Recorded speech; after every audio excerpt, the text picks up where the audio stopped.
ಗ್ರಾಮ ಆಡಳಿತ ಅಧಿಕಾರಿಗಳ ಅನಿರ್ದಿಷ್ಟಾವಧಿ ಮುಷ್ಕರ. ರಾಜ್ಯಾದ್ಯಂತ ಗ್ರಾಮ ಆಡಳಿತ ಅಧಿಕಾರಿಗಳು ಮತ್ತು ಸಹಾಯಕಿಯರ ಕೆಲಸದ ಒತ್ತಡಗಳನ್ನು ಕಡಿಮೆ ಮಾಡಬೇಕು ಮತ್ತು ವಿವಿಧ ಬೇಡಿಕೆಗಳನ್ನು ಈಡೇರಿಸಬೇಕು ಎಂದು ಅನಿರ್ದಿಷ್ಟಾವಧಿ ಮುಷ್ಕರ ಕೈಗೊಂಡ ಹಿನ್ನೆಲೆಯಲ್ಲಿ ಗದಗ ಜಿಲ್ಲೆಯ ಲಕ್ಷ್ಮೇಶ್ವರ ತಾಲೂಕಿನ ಗ್ರಾಮ ಆಡಳಿತ ಅಧಿಕಾರಿಗಳು ಮತ್ತು ಸಹಾಯಕಿಯರು ತಮ್ಮ ಕೆಲಸವನ್ನು ಸ್ಥಗಿತಗೊಳಿಸಿ ಕೈಗೆ ಕಪ್ಪು ಪಟ್ಟಿಯನ್ನು ಕಟ್ಟಿಕೊಂಡು ತಹಸೀಲ್ದಾರ್ ಕಚೇರಿಯ ಮುಂಭಾಗದಲ್ಲಿ ಮುಷ್ಕರ ಕೈಗೊಂಡಿದ್ದರು. ಈ ಸಂದರ್ಭದಲ್ಲಿ ಗ್ರಾಮ ಆಡಳಿತ ಅಧಿಕಾರಿ KN ಪಾಟೀಲ್ ಅವರು ಮಾತನಾಡಿದರು. ಈ ಸಂದರ್ಭದಲ್ಲಿ ತಾಲೂಕು ಅಧ್ಯಕ್ಷರಾದ DS ಕುಲಕರ್ಣಿ, ಉಪಾಧ್ಯಕ್ಷರಾದ H ಕೃಷ್ಣಮೂರ್ತಿ, ಸುಷ್ಮಾ ವಡಕಣ್ಣವರ್, ಕಾರ್ಯದರ್ಶಿಗಳಾದ Fatima ಫತೇಖಾನ್, ಸದಸ್ಯರುಗಳಾದ GD ಹವಳದ್, KN Patil, NB Kanoj, DL ವಿಭೂತಿ, RN ನೆಗಳೂರ್, BY ಮಲ್ಲಿಗವಾಡ್, ಸುಬೇದ್ Khan Pathan, Arun Doddamani, NI ಸೊನಾದ್, Sushma ವಡಕಣ್ಣನವರ್, Nirmala ಕೊಪ್ಪದಮಠ್, Lakshmi ವಲೇಕರ್, Taslima Mulla ಸೇರಿದಂತೆ ಹಲವರು ಉಪಸ್ಥಿತರಿದ್ದರು.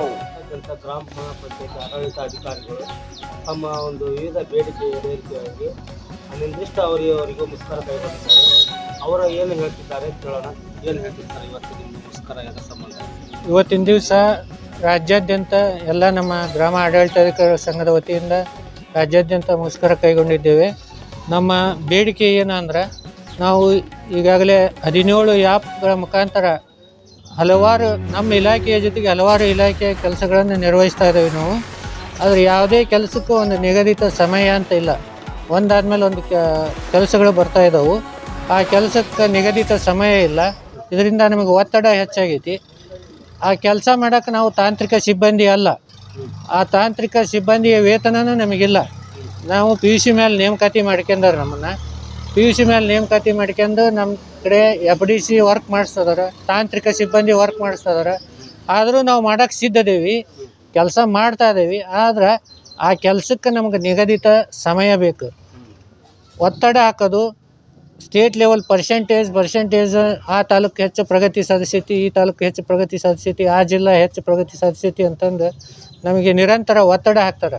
ಇವತ್ತು ಕೆಲಸ ಮುಗಿಬೇಕು, ಇವತ್ತು ಸಾಯಂಕಾಲದೊಳಗೆ ಮುಗಿಬೇಕು, ಅವ್ರದ್ದು 80% ಆಗೈತಿ, ನಿಮ್ದು ಇನ್ನೂ 60 ಐತಿ. ಈ ರೀತಿ ಹಲವಾರು ಸಮಸ್ಯೆ. ಈ ಕ್ರಾಪ್ ಸರ್ವೆ ಒಂದು ತಾಲೂಕಿನಾಗ 90 ಆಗಿರ್ಬೋದು, ನಮ್ಮ ತಾಲೂಕಿನಾಗ 60 ಆಗಿರ್ಬೋದು. ಅದಕ್ಕೆ ಹಲವಾರು ಸಮಸ್ಯೆಗಳದಾವು. ಇಲ್ಲಿ ನಮ್ಮ ತಾಲೂಕಿನಾಗ ಮಳೆ ಬಂದಿರ್ತೈತಿ, ಹೊಲಕ್ಕೆ ಹೋಗಕ್ಕೆ ಆಗಂಗಿಲ್ಲ. ಇನ್ನೊಂದು ತಾಲೂಕಿನಾಗ ಬಿಸಿಲು ಬಿದ್ದಿರ್ಬೋದು, ಅಲ್ಲಿ ಪರ್ಸೆಂಟೇಜ್ ಹೆಚ್ಚಾಗಿರ್ತೈತಿ. ಅವ್ರು ಅದನ್ನ ಕೇಳಂಗಿಲ್ಲ. ಅಲ್ಲಿ ಪರ್ಸೆಂಟೇಜ್ ಹೆಚ್ಚಾಗಿತ್ತು, ಅವ್ರು ಹೆಂಗೆ ಮಾಡ್ಯಾರ, ನೀವು ಯಾಕೆ ಮಾಡಲ್ಲ? ಇಲ್ಲಿ ಮಳೆ ಐತೆ ಸರ, ಅಲ್ಲಿ ಮಳೆ ಇಲ್ಲ ಅಂದ್ರೆ ಅವ್ರು ಕೇಳಂಗಿಲ್ಲ.